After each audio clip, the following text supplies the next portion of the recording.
From the following information, calculate cash flow from operating activities. आपको बच्चों surplus given है पिछले साल का ₹6 लाख, करंट ईयर का ₹5 लाख। प्रोविजन फॉर टैक्स है पिछले साल का ₹1 लाख और करंट ईयर का ₹1,20,000। ट्रेड रिसीवेबल्स है प्रीवियस ईयर में ₹2 लाख, करंट ईयर में ₹2,40,000। ट्रेड पेबल पिछले साल ₹1,50,000, करंट ईयर में ₹2 लाख।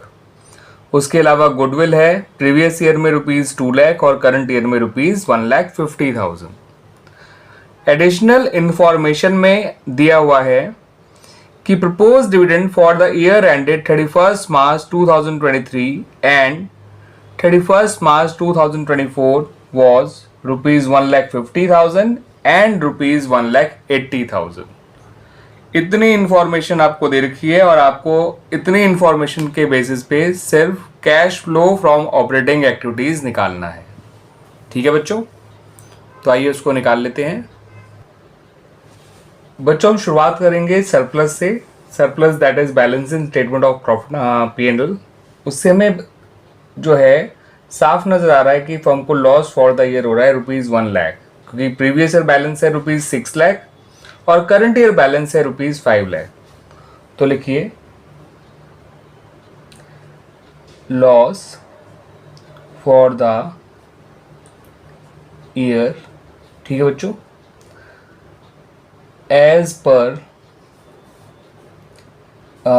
पर सरप्लस लिख दीजिए या फिर as per balance in statement of P&L। ठीक है, ये पूरा नाम लिखिएगा और ये आएगा 1 लाख नेगेटिव। ठीक है बच्चों, फिर हमें जो इसमें ऐड करना है वो करना है प्रोविजन फॉर टैक्स। ठीक है बच्चों, इसमें कुछ स्टेजेस होते हैं ऑपरेटिंग एक्टिविटीज़ की, उसमें आपको स्टेजेस वाइज ही चीज़ें प्लस या माइनस करनी होती हैं। तो स्टेज 1 जो है इसमें आपको आमतौर पे ये सब चीज़ें लेनी होती हैं। कोई रिजर्व बनाया होगा वो, अगर प्रोविजन फॉर टैक्स है तो provision for tax made during the year है तो, ठीक है बच्चों, कोई इंटरिम डिविडेंड दिया गया है वो, ठीक है बच्चों, या प्रपोज डिविडेंड दिया गया है वो। तो यहाँ पर हमारे को क्वेश्चन में 2 चीज़ें ऐसी हैं जो हमें यहाँ पर ऐड करनी है, जैसे कि provision for tax made during the year. अब आपको प्रोविजन फॉर टैक्स 2 साल का दे रखा है ना बच्चों।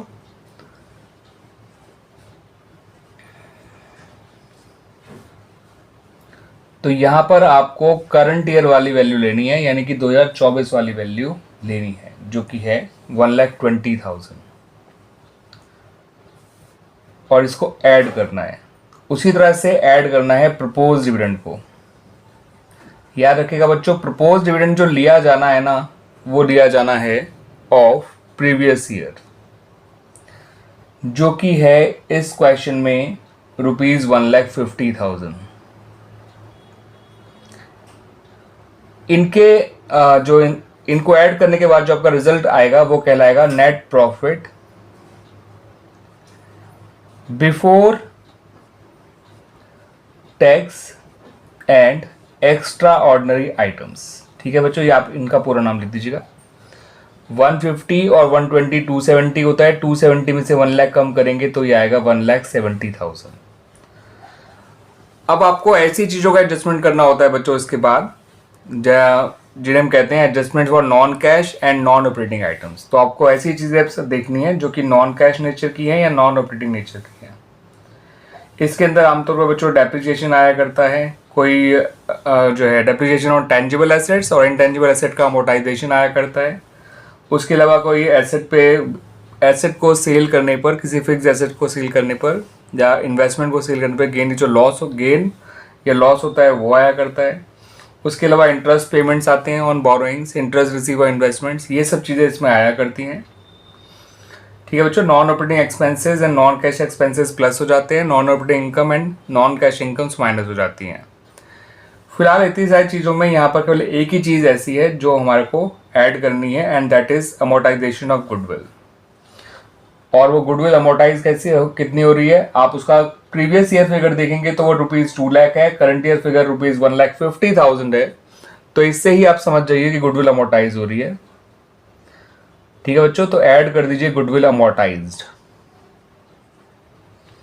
गुडविल अमोर्टाइज हो रही है 50,000। ठीक है बच्चों, और इसमें ऐसा कुछ भी नहीं दे रखा है। ठीक है बच्चों, तो इसे ऐड कर दीजिए, ये आएगा ₹2,20,000 और ये रिजल्ट कहलाएगा operating profit before working capital changes. आप ये पूरा नाम लिखिएगा बच्चों। क्लियर बच्चों, इतनी चीज। उसके बाद हमें ट्रीटमेंट करना होता है of current assets and current liabilities. ठीक है बच्चों, अब current asset and current liabilities में इन बातों का ध्यान रखिएगा। जैसे करंट एसेट्स में कैश एंड कैश इक्विवेलेंट्स भी करंट एसेट होते हैं, बट आपको उनको नहीं लेना होता है। ठीक है, उनके अलावा जो दूसरी करंट एसेट है उनको लेना होता है। ऐसी करंट लायबिलिटीज में अगर बैंक को ओवरड्राफ्ट दे रखा है तो उसको नहीं लेना होता है। ठीक है बच्चों, बाकी करंट लायबिलिटीज जैसे क्रेडिटर्स हैं, बिल्स पेबल्स हैं, आउटस्टैंडिंग एक्सपेंसेस हैं, इनको लेना होता है। करंट एसेट में डेटर्स हैं, जिसे हम ट्रेड रिसीवेबल्स भी कहते हैं, उसके अलावा इन्वेंट्री है, ये सब चीज़ें ली जाती हैं। तो यहाँ पर हमें बच्चों एक ट्रेड रिसीवेबल गिवन है जो कि करंट एसेट है और एक ट्रेड पेबल्स गिवन है जो कि करंट लायबिलिटी है। अब इनमें करंट एसेट प्लस कब की जाती है और माइनस कब की जाती है वो भी देख लीजिए। करंट एसेट में हमें बच्चों उल्टा चलना होता है, यानी अगर वो इंक्रीज हो रही है तो उसे माइनस करना है और अगर डिक्रीज हो रही है तो प्लस करना है। करंट लायबिलिटी में सीधा सीधा चलना होता है, अगर वो इंक्रीज हो रही है तो प्लस करना है, डिक्रीज हो रही है तो माइनस करना है। ठीक है बच्चों, इतनी चीज क्लियर। अब अपने ट्रेड रिसीवेबल्स को देखने हैं, तो वो 2 लाख से 2,40,000 हो रहे हैं, यानी वो इंक्रीज हो रहे हैं, और करंट एसेट अगर इंक्रीज हो रहे हैं तो वो माइनस किया जाएगा। तो माइनस कर दीजिए इंक्रीज इन ट्रेड रिसीवेबल्स। कितना इंक्रीज हो रहे हैं? 40,000। ठीक है बच्चों, ट्रेड पेबल में हम देखें तो यहाँ पे वो 1,50,000 से 2 लाख हो रहे हैं, यानी वो भी इंक्रीज हो रहे हैं और increase in current liability plus किया जाता है।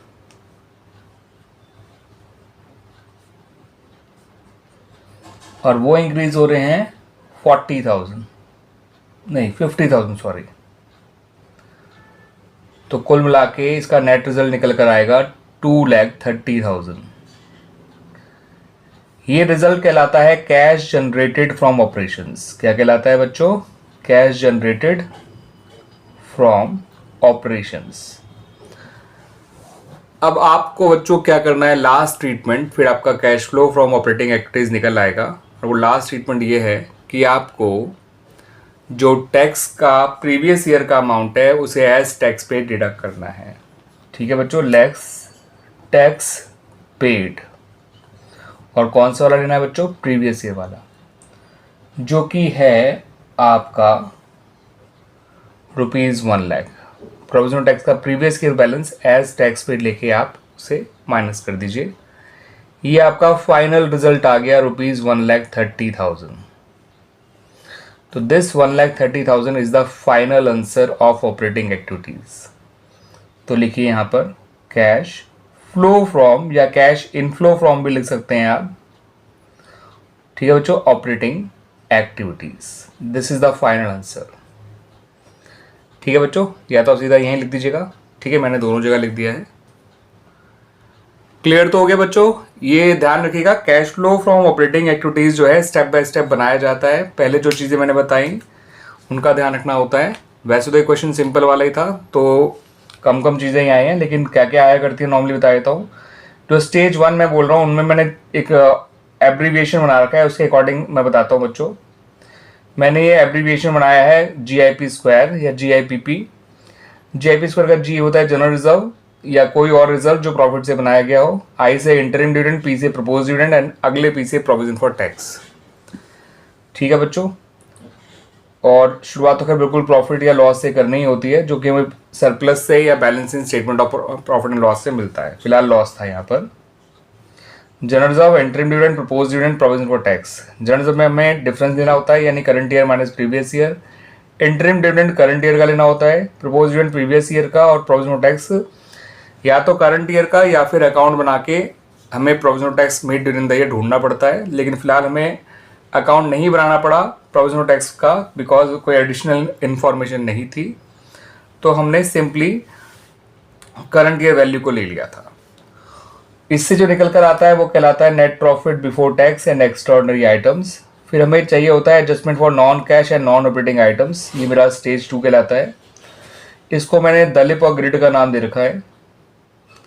ठीक है, दलिप वाली चीज़ें प्लस करनी है, ग्रिड वाली चीज़ें माइनस करनी है। अब ये दलिप में डी कौन है, डेप्रिसिएशन, ए कौन है, अमोर्टाइजेशन, एल कौन है, loss on sale of fix assets और इन्वेस्टमेंट्स। फिक्स एसेट में टेंजिबल और इंटेंजिबल एसेट दोनों की सेल में हम ले सकते हैं बच्चों, जो लॉस हुआ होगा। आई से इंटरेस्ट पेड ऑन डिबेंचर्स और loans and even on bank overdraft. और पी से होता है प्रोविजन फॉर डाउटफुल डेट, जो कि थोड़ा रेयर ही होता है। उसके अलावा अगर आपने कोई डिस्काउंट या लॉस राइट ऑफ किया होगा थ्रू प्रॉफिट तो वो भी आ सकता है, लेकिन ये सब चीज़ें रेयर होती हैं। ग्रिड का जी होता है gain on sale of asset. अगर लॉस प्लस करे तो गेन माइनस करोगे। उसके अलावा ये नॉन ऑपरेशनल इनकम जैसे रेंट रिसीव, इंटरेस्ट रिसीव और डिविडेंड रिसीव्ड। ये ऊपर जो आई है वो है आपका इंटरेस्ट पेड और ये आई जो है वो इंटरेस्ट रिसीव्ड है। और जीआईपी स्क्वायर का जो आई है वो है इंटरिम डिविडेंड। ठीक है बच्चों। फिर जब अपनी स्टेज 3 पे आते हैं, यहाँ लिखता हूँ स्टेज 3। इसका रिजल्ट तो कहलाता है वैसे बच्चों operating profit before working capital changes. ठीक है बच्चों। स्टेज 3 में ये काम करने होते हैं, changes in current assets and current liabilities. उसमें मैंने आपको बता ही दिया, करंट एसेट में आपको उल्टा चलना होता है, करंट लायबिलिटी में आपको सीधा चलना होता है। उल्टा चलने का मतलब प्लस बढ़ेगा तो माइनस, कम होगा तो प्लस, और सीधा चलने का मतलब बढ़ेगा तो प्लस, कम होगा तो माइनस। इसका रिजल्ट कहलाता है कैश जनरेटेड फ्रॉम ऑपरेशंस। फिर आपको टैक्स पेड माइनस करना होता है। अगर अकाउंट नहीं बनाया तो प्रीवियस ईयर वाले को ही टैक्स पेड ले लेते हैं, नहीं तो कभी कभार अकाउंट बना के हमें टैक्स पेड निकालना पड़ता है। ठीक है बच्चों, क्लियर हो गया। और जो फाइनल रिजल्ट है अगर वो पॉजिटिव है तो कैश फ्लो फ्रॉम ऑपरेटिंग है ये। हाँ, वैसे मैं इसको स्टेज 4 बोलता हूँ, छोटी सी स्टेज है, बस एक ही चीज़ माइनस करनी है यहाँ पर। तो रिजल्ट जो है हमारा cash flow from operating activities कहलाएगा अगर रिजल्ट पॉजिटिव है। नेगेटिव आने पे cash used in operating activities कहलाएगा। फिलहाल हमारा क्वेश्चन में रिजल्ट पॉजिटिव आ रहा था बच्चों। क्लियर है बात, यानी आगे समझ में अच्छी तरह से बच्चों।